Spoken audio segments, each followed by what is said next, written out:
Carlo Alberto, although it's very long and very Italian, but should you have any question, please call me Carlo. I would like to thank once again Dr. Chen for his insightful presentation, and I also found particularly useful that he introduced astaxanthin to you already in a language that for me is still a little bit complicated, which is Chinese. If I am speaking too fast, or if you have any sort of question or something that you would like to know about my slides, just please raise your hand and let me know, and I'll explain you in detail. So as you can see, I am from AstaReal. Specifically, I'm from Italy, but I'm from AstaReal Japan, which is the HQ of AstaReal globally. And I'd like to introduce you today a little bit of astaxanthin, but mostly I'd like to talk about the quality and the importance of a value ingredient in the product you purchase or in the material you use to produce your own products. So as you see, today's presentation is not particularly long, but I would like to stress some very important points. As Dr. Chen already introduced, well, astaxanthin is really a peculiar and special molecule that we can find in nature. And it is, due to the fact that it's composed this way, nature's strongest antioxidant. And as we saw, it spans through our cell and it protects it from the inside the membrane, inside the membrane itself, and outside the cell. And what you might notice is that its special red color is available in nature in quite a few selection of important things in our diet. One for all, it's salmon. You might wonder why salmon is red. Well, salmon is red itself because it eats a lot of algae and krill that contain astaxanthin, and therefore, when he goes all the way back to the place where salmon was born, his muscles are under such a strong strain that astaxanthin protects him. So when the salmon goes back to lay the eggs, astaxanthin saved his life basically all the way there. And when a salmon lays its egg, astaxanthin has done its role and the salmon turns back to the original color, which is not red. I like to show this slide every time I have a presentation because I find it very insightful. Because we all know antioxidants. We all have heard of them. Some of us use them, some of us might not use them yet, but I'm pretty sure that from today, even if it was never used, somebody will start taking them. But I'd like to show that one single molecule can have this interesting difference compared to all the others. We all know vitamin C. Well, astaxanthin is 6 times stronger than vitamin C. And it surprises me a lot, because vitamin C is pretty common. We all know that it's really good for us. But then if you think that vitamin C is good for us, well, what about astaxanthin then? Just number by number. And also, another very famous antioxidant is green tea. The catechins from green tea are really good for us. But again, astaxanthin is 560 times stronger than that. So I pretty much like to always show this because I myself was astonished when I found this out. But, you know, there's astaxanthin and there's astaxanthin. So what is the difference? We can find a lot of types of astaxanthin in the market. So I would like to show you a little bit of sources and what is behind the molecule that we have been discussing until now. So we can say there are commonly 3 sources of astaxanthin. One that is artificial, or some people like to call it nature-like astaxanthin, which is synthetic. And it's definitely not natural at all. And it does come from chemical compounds. And when we think about it, if our global trend in our nutrition and in our health is going towards organic, is going towards natural. So when we think of nature-like or nature-identical, well, definitely it's not neither organic, neither natural. And that means it's not exactly good for us. So, for example, artificial astaxanthin or synthetic astaxanthin, it hasn't been authorized to be used in dietary supplements. So this is the first thing to keep in mind when looking for astaxanthin. The second source that I'd like to show you today is semi-natural. And it is the astaxanthin coming from Phaphia yeast. Why it is semi-natural? Well, because it shouldn't be there. So Phaphia yeast was engineered to produce astaxanthin. So, well, it is not synthetic, but it's not even 100% natural. Still more natural than synthetic for sure. But you know, it shouldn't be there. So again, it's a little bit complicated. And given the feature that it has been not exactly 100% authorized in all the dietary supplement usage across the globe. And then lastly, I'd like to talk about our astaxanthin, which is the 100% natural astaxanthin coming from Haematococcus fluvialis algae. And well, I guess you already understood that, of course, it's natural. And it has been authorized to be used in supplements, but not only supplements, in food and beverages as well. And I also found this specific analysis very insightful when talking about astaxanthin, because there are various sources of astaxanthin. Sure, you can have it eating lobster. You can have astaxanthin eating wild salmon. Well, but it takes a lot of salmon and lobster to get the daily dosage that you need. But then again, we have in the market some products that have krill oil, and they all claim that they contain astaxanthin, which is not a lie. But have a look at the content. If we take 100 grams of krill oil, we only have 4 milligrams of astaxanthin. So it takes a lot of krill oil to get to the daily dosage that is good for your body. Then we have fakir yeast, but again, fakir yeast is semi-natural, so I wouldn't recommend it. And then we have our Haematococcus fluvialis algae-produced astaxanthin. And specifically here, this enormously long red line was created and received as a result by studying our AstaReal astaxanthin. So if we have 100 grams of Haematococcus fluvialis algae, well, we have 6,000 milligrams of astaxanthin. And again, the first time I saw these results, I was astonished myself because I knew the krill oil was good. I knew that krill oil had astaxanthin, but well, I wasn't exactly aware of the enormous difference from the source. And if you are a supplement producer or a maker, it's easy to understand that if you want to have a specific quantity of astaxanthin, well, you need a lot more krill oil. And that, well, economically speaking, means a lot more money invested in the creation of a product. So it is kind of interesting to have a look at it from this perspective. But yeah, great. I show you the sources. I show you the source of astaxanthin. And if I stop here, you might leave the room thinking astaxanthin is great, synthetic is bad, fakir yeast is not really important. So you just go out on Amazon and find the best astaxanthin and the cheapest one, because money is worth it. Money don't grow on trees, which I agree. But then I'm not stopping here. So I'm going to show you something very insightful when it comes to the production of astaxanthin, and the reason why, if you surf on Amazon, if you go on a drugstore, if you go outside and search for astaxanthin, you'll find a lot of different price ranges. You may say there's an astaxanthin for everyone's portfolio or wallet, but be careful with that, and I'll show you why. So when we talk about cultivation and we start stressing the quality word, I want to explain you what we mean when we say that we cultivate astaxanthin. So AstaReal takes care of its astaxanthin from 0 to hero. And basically, if you have Haematococcus fluvialis algae, as Dr. Chen explained already, at the beginning or when the algae is born, it is green. So it needs to be stressed to produce astaxanthin. And that we all understood. But what do we mean when we say stressed? Well, to put it simply, we need to put the algae, say for example, under UV rays, under the sun. We need to take away the nutrients that the algae needs to survive. And what it does, it turns red. But if we don't consider the nutrients, if we just consider the sun, it becomes clear that during the night, astaxanthin will be, say, greener. And during the day, under the stress of the sun, astaxanthin will turn red. And the fact that it turns red, it means that the algae, it is protecting its own DNA, producing astaxanthin. So this is one thing that is very important to understand.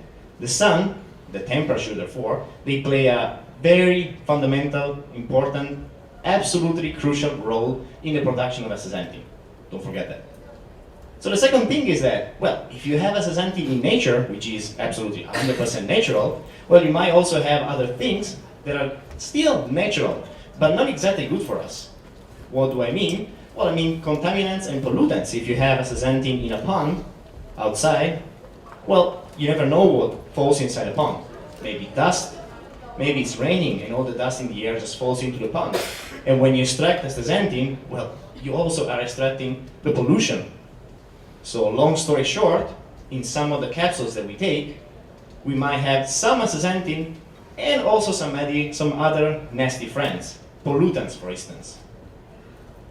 So why did I want to explain you this before? Because we have, and we know, and are available in the market, several kind of produced astaxanthin.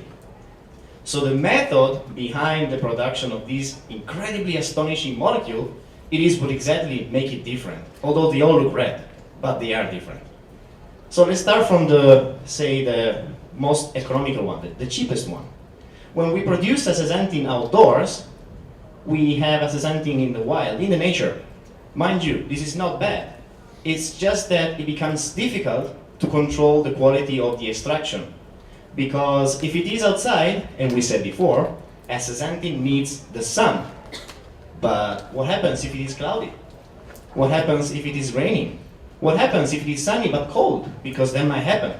The weather is crazy, and you all know that. The weather recently has been pretty much crazy. So when you think about it, well, when we extract astaxanthin from an open pond, we extract an astaxanthin it might not be ready yet. Because some of the algae turned red because they wanted to protect themselves from the sun, but some others were not ready because it wasn't hot enough, because whatever the reason behind it. So we need to be sure when we extract it that we have astaxanthin ready algae. Otherwise, what's the point? But of course, this method is kind of common because it doesn't require a lot of care. So you can get a lot of astaxanthin, a lot of so-so astaxanthin, but it's cheap for the company that produces it. And of course, the final product is cheap. But having a convenient price is not exactly what we're looking for. Because we're looking for to have something that Dr. Chen explained is good for us. So when you think about your own health, would you like to save money or would you like to have something that helps you? The second method that we know, and is also a little bit famous as well, is the outdoor closed tubular system. And somebody may say, oh, well, Carlo, but this is outdoor, this is bad because it's open. But this is still outdoor, but it's closed. It's in a tube, it's protected. Well, yes, that's partially true. But again, it's outside, so it still depends on the sunlight. Bad weather, bad astaxanthin. And that's the first thing. Secondly, well, I'm not sure that everybody knows, but cleaning those pipes is no fun game. It takes a lot of time, it takes a lot of effort, and even though those are kept clean, they keep on getting dirty.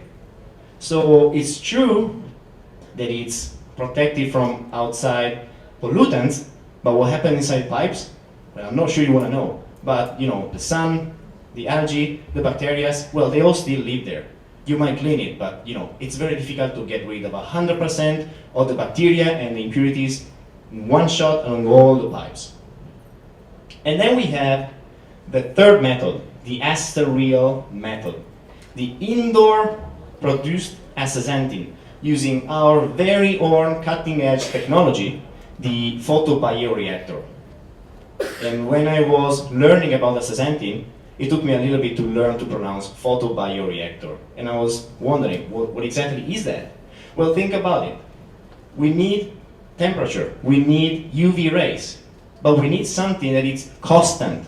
We need something that is standard. We need something that we know and that we can guarantee that a long time will still be the same. From day zero to the moment we extract it will still be the same.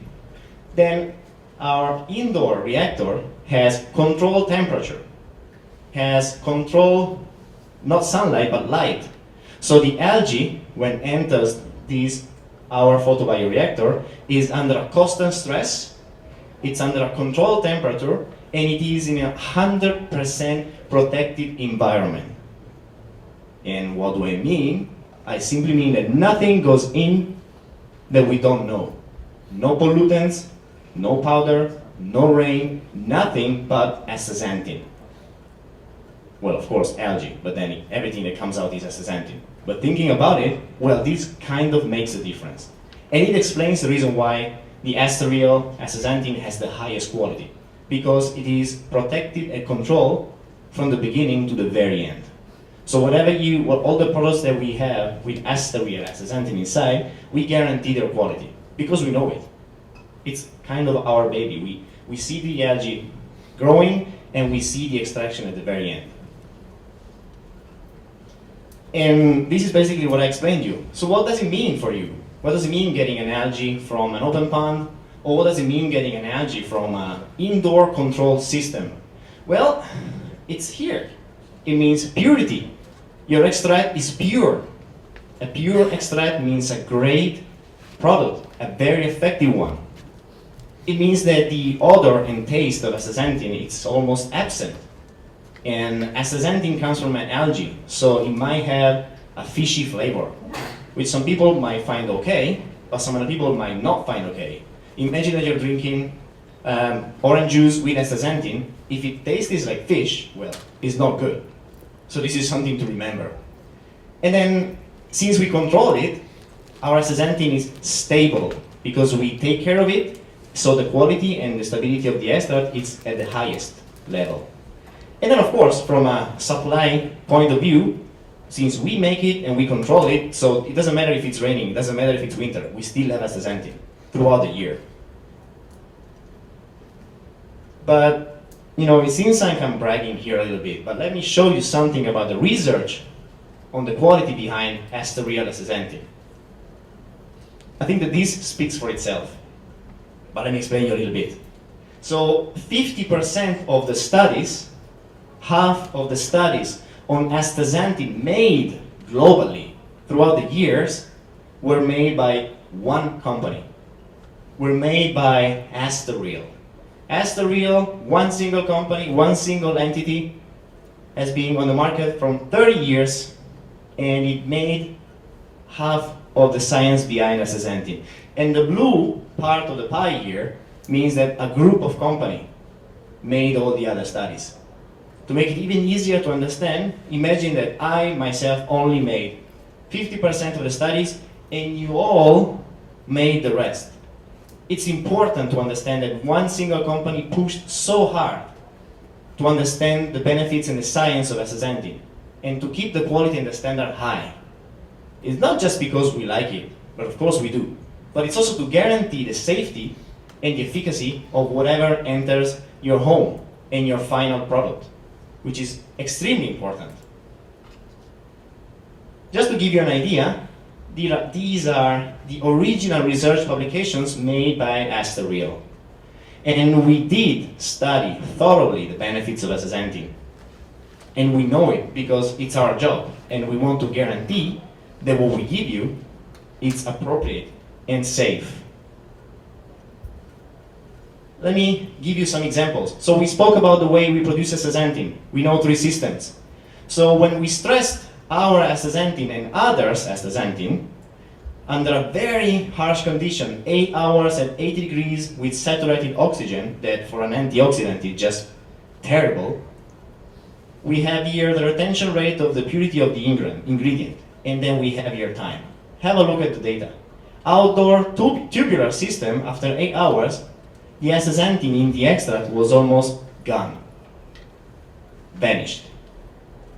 The other outdoor tubular system, it resisted a little longer, but then it just goes away. It goes away because it's not pure. Well, the outdoor open pond hold things a little bit better, but still, after 8 hours, it goes down to 40%. And then have a look at the red line. The AstaReal indoor photobioreactor produced astaxanthin after 8 hours still had at least 80% of the astaxanthin. And you might wonder why. Well, the reason is simple. It's about purity. A pure extract is stronger and it resists the stress. An extract that is like, yeah, a little bit, it doesn't. Because astaxanthin vanishes if it is not strong enough. But then, what does this mean at the end of the day? It means that when you have astaxanthin produced outdoor, I mentioned that, you have pollutants. But pollutant is a very scary word. Let me explain you behind what's behind the word pollutant. Well, we have outdoor produced astaxanthin. And the pollutants are, for example, beta-carotene or chlorophyll derivatives. We don't need them. We need astaxanthin. If I purchase astaxanthin, I want astaxanthin. If I invite someone to my birthday party, I want that person. I don't necessarily want all the friends. I might want them, but I need to require them. So when we purchase indoor produced astaxanthin, we only have astaxanthin. There's nothing else. But have a look at these specific values here. So thiophorbyte. Thiophorbyte might be a new word for some of us in the room, but thiophorbyte means something that is potentially bad for you and bad for your skin. So thiophorbyte, it means that the astaxanthin that we extract wasn't ready. The algae was still greenish. It was going to be ready, but it was extracted. So thiophorbyte is something that when it enters our body and reaches our skin and molecules, when it is exposed to sun, might cause skin rashes or itchiness. And you don't really want it. If you take astaxanthin, you want it to be good for you. You don't want it to be itchy all day long. You don't want to have skin rashes. The sun is harsh. It's already harsh by itself. We don't need other issues with the sun. So AstaReal astaxanthin doesn't have any thiophorbyte, and any means zero, nada. But some others produced astaxanthin can reach all the way to this level, and it's a lot. If you consider that if you take astaxanthin every day, you get a lot of thiophorbyte. And this image here is just an example of what happens when you have skin rashes. And something that I'd like to stress, which is very important, and then we like to claim, that the United States Pharmacopoeia, when was presented with the problem of thiophorbyte in supplements, and specifically in astaxanthin, well, used AstaReal as a benchmark. They took astaxanthin, analyzed it, and said, cool, AstaReal astaxanthin has zero thiophorbyte. So from now on, all kinds of astaxanthin have to have zero thiophorbyte. And if you search for the United States Pharmacopoeia, you'll see that clear.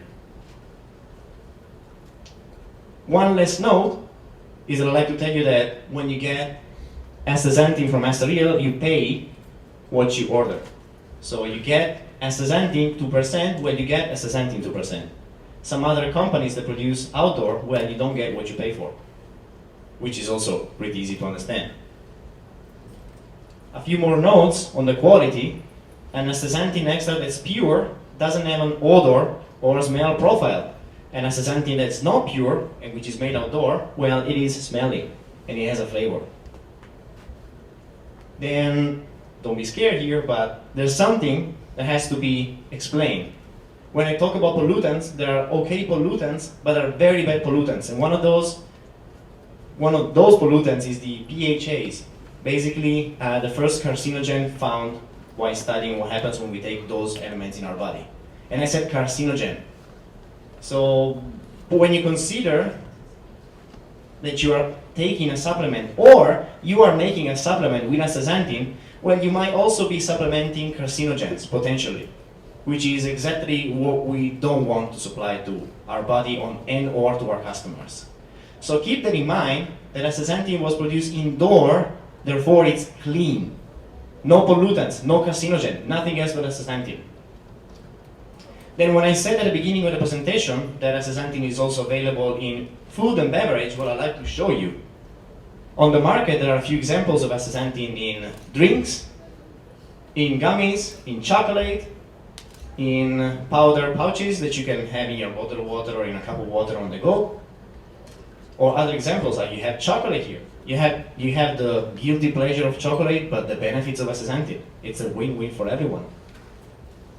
So what we saw today is that there are a lot of kind of astaxanthin, a lot of producers, and astaxanthin has a lot of different price ranges. But what's important here is that when you trust a brand like AstaReal, you do supply your customers or your finished product with all of those guarantees. You have astaxanthin that's produced in Japan, in the USA, in Sweden. You have a company that has been on the market for 30 years, and you have those quality certification. They can tell you, yes, AstaReal astaxanthin, you can trust it. It's good for you, and it's pure. So when you're looking as a customer for astaxanthin on Amazon, be skeptical. Always look for AstaReal astaxanthin. if the astaxanthin is not specified, it's risky business. And if you want to supply, to astaxanthin to your company, you want to make a product with astaxanthin, again, search for quality, because quality pays off. So-so quality at the very end of the day doesn't really pay off.